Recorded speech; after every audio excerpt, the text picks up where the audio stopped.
সোমবার গোপন সূত্রে খবরের ভিত্তিতে শিলিগুড়ি মহকুমা ফাঁসিদেওয়া ব্লকের পশ্চিম মাদাতি টোলগেট এলাকায় অভিযান চালায় বিধাননগর থানার পুলিশ।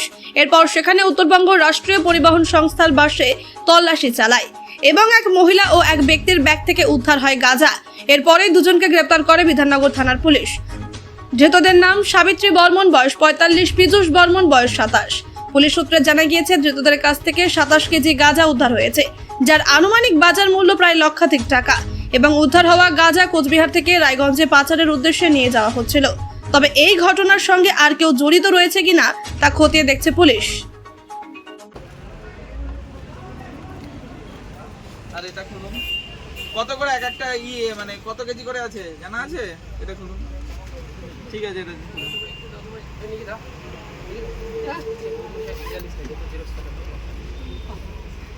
ব্যাগে আছে, খুলুন, কাপড় তুলুন।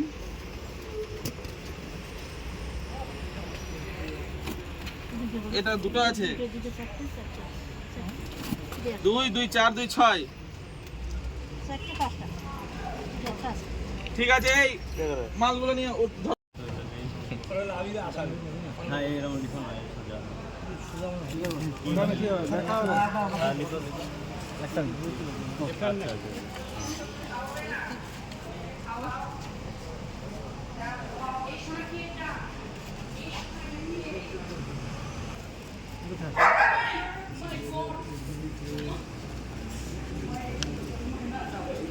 না না, উঠতেছে না তো, লেখা উঠছে না।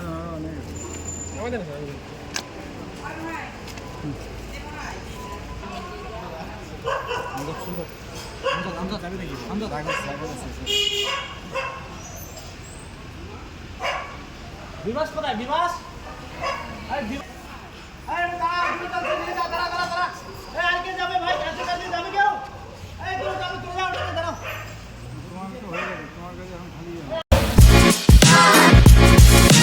Want luxurious interiors at affordable prices? Get your dream home interiors at Swerve Sport Group. Book your free site visit today.